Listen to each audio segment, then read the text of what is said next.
Hi అండి, అందరికీ నమస్కారం. ఈ నెల మనం లాస్ట్ సండే రోజు కాబట్టి ఈరోజు మనం చౌడవాడలో ఉన్న ప్రణయ్ చిల్డ్రన్ హోమ్కి వెళ్ళామండి. దీన్ని ప్రణయ్ గారు ఆధ్వర్యంలో రన్ చేస్తున్నారు.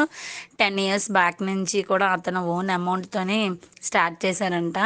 గవర్నమెంట్ నుంచి ఫండ్స్ ఏం రాకపోయినా సరే అతను ఓన్గా స్టార్ట్ చేశానని చెప్పి చెప్తున్నారు. రండి లోపలికి వెళ్ళి ఎలా ఉందో చూద్దాం. ఓకేనా?